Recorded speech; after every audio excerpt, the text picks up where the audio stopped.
அன்பான தேவனுடைய பிள்ளைகளே, ஆண்டவராகிய இயேசு கிறிஸ்துவின் நாமத்தில் உங்களை நான் வாழ்த்துகிறேன். ஒரு வசனத்தை நான் வாசிக்கிறேன். சங்கீதம் 124:7.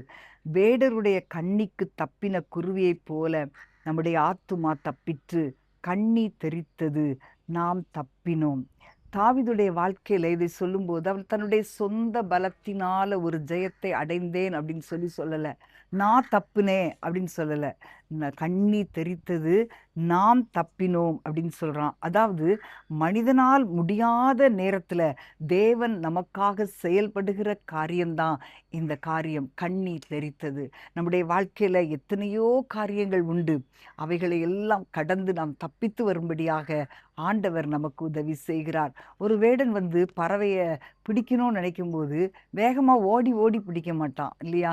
அது ஒரு மறைவான ஒரு கண்ணியை வைப்பான். அதுல தான் அந்த பறவைகள் அறியாமல் சிக்கிக்கொள்ளும். வேடன் அதை பிடித்து கொள்ளுவான். அதே போலதான் இன்னைக்கு நிறைய காரியங்கள் சத்துரு வெளிப்படையா நமக்கு கண்ணியை வைக்க மாட்டான். மறைவாக சில கண்ணிகளை சத்துரு வைப்பது உண்டு.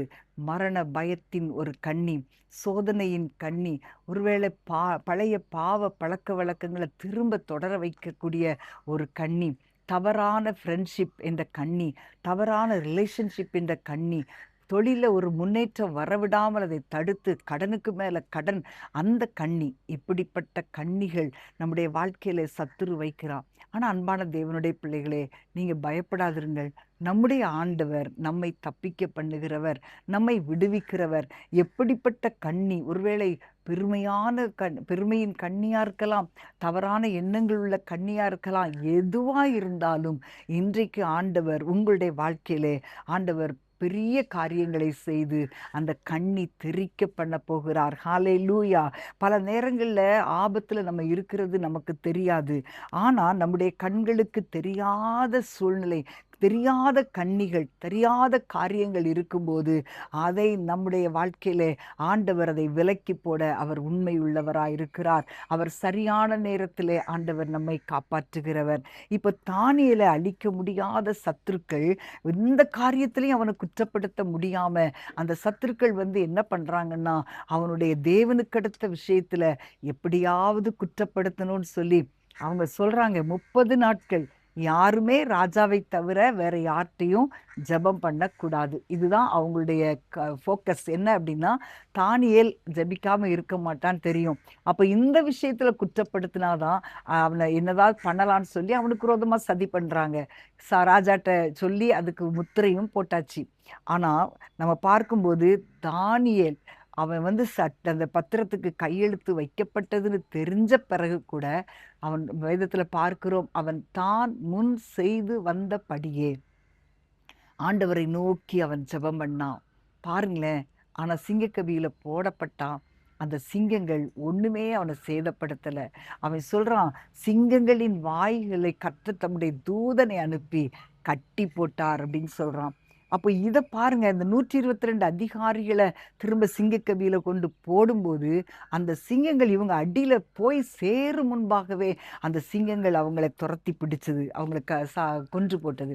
அப்ப அன்பான தேவனுடைய பிள்ளைகளே, இன்றைக்கு நம்முடைய வாழ்க்கையில கூட எத்தனையோ காரியங்கள் நமக்கு மறைவாக சில கண்ணிகள் வைக்கப்பட்டாலும் நமக்கு ஆண்டவர் அதிலிருந்து ஒரு விடுதலை கொடுக்கிறார். பேதுரு சிறைச்சாலையில அடைக்கப்பட்டு அந்த நேரத்துல அவன் தூங்கிட்டு இருக்கான். சபையார் அவனுக்காக ஊக்கமாக ஜெபம் பண்ணாங்கன்னு நம்ம பார்க்கிறோம். ஆனா அந்த நேரத்துல நீங்க பாத்தீங்கன்னா, கர்த்தர் தம்முடைய தூதனை அந்த சிறைச்சாலைக்குள்ள அனுப்பினார். தூதன் அவனை தொட்டு விலாவுல தட்டி எழுப்பின உடனே அந்த சங்கிலிகள் எல்லாம் கலண்டு ஓடினது. ஆமேன்.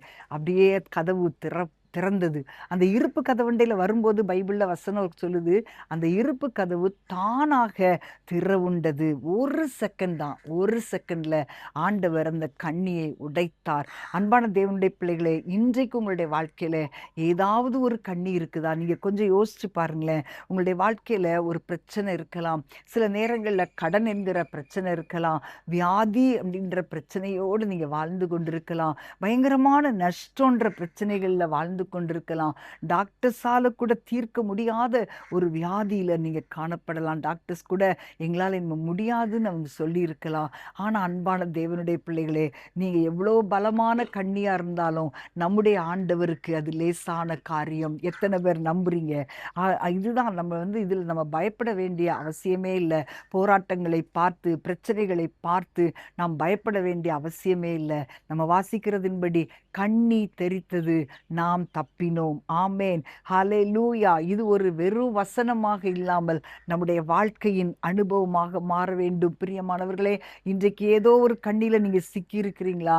அது யாருக்கும் தெரியாம இருக்கலாம், ஆனா தேவனுக்கு தெரியும். ஒருவேளை பல ஆண்டுகளாக ஒரு பாவ பழக்கத்துல நீங்க சிக்கி கொண்டிருக்கலாம். பல ஆண்டுகளாக தோல்வியில தொழில்ல முன்னேற்றம் பார்க்க முடியாம தோல்விக்கு மேல தோல்வி அடைந்து கொண்டே இருக்கலாம். பல ஆண்டுகளாக எவ்வளவோ வெளியே வரணும் ஃபைனான்ஸ் பிரச்சனையில அப்படின்னு நீங்க நினைச்சு அதுல முன்னேற முடியாமல் இருக்கலாம். கடனுக்கு மேல கடன், ஆனா வெளியே சொல்ல முடியாத அளவுக்கு பயங்கரமான பிரச்சனைகள்ல நீங்க மாட்டிக்கொண்டு இருக்கலாம். ஆனா இன்றைக்கு ஆண்டவர் உங்களோடு கூட இருக்கிறபடினால் இன்றைக்கு உங்களுடைய கண்ணி தெரிக்க போகிறது. இன்றைக்கு உங்களுடைய சங்கிலிகள் உடைய போகிறது. இன்றைக்கு உங்களுக்காக ஒரு கதவு திறக்க போகிறது. அன்பான தேவனுடைய பிள்ளைகளே, ஆண்டவரை நம்புங்க. என்னை விடுவிக்கிறவர் கர்த்தர், என்னை தப்புவிக்கிறவர் கர்த்தர். இந்த எண்ணத்தோடு ஆண்டவரை துதிங்க. கர்த்தர் உங்கள் வாழ்க்கையிலே கண்ணியை தெரிக்க வைத்து அதை உங்களை விடுவிக்க அவர் வல்லவராயிருக்கிறார். நாம் ஜெபிக்கலாமா? ஆண்டவரே, ஸ்தோத்தரிக்கிறோம் அப்பா. ஆண்டவரே, இன்றைக்கு சில கண்ணிகளிலே அகப்பட்டிருக்கிற உடைய பிள்ளைகளுக்காக நாங்கள் ஜெபிக்கிறோம் அப்பா. ஆண்டவரே, எங்களுடைய பலத்தை நாங்கள் நம்பல ஆண்டவரே, உம்முடைய கிருபைகளை நாங்கள் நம்பி வந்திருக்கிறோம். உம்முடைய பிள்ளைகளுடைய வாழ்க்கையிலே இருக்கிற பாவத்தின் கண்ணி உடைந்து போகட்டும் அப்பா. சாபத்தின் கண்ணிகள் உடைந்து போகட்டும்.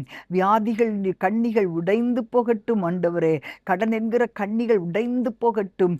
இந்த கண்ணி உடைக்கப்பட்டு உம்முடைய பிள்ளைகளுக்கு ஒரு விடுதலையை கர்த்தர் கட்டளையிடுவீராக.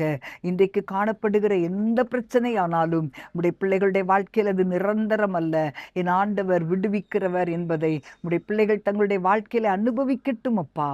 நீ தப்புவித்து அவர்களை ஆசீர்வதித்து வழி நடத்தும்படி உடைய கரத்தில் ஒப்புக் கொடுக்கிறேன். இயேசுவின் நாமத்தில் பிதாவே, ஆமேன், ஆமேன்.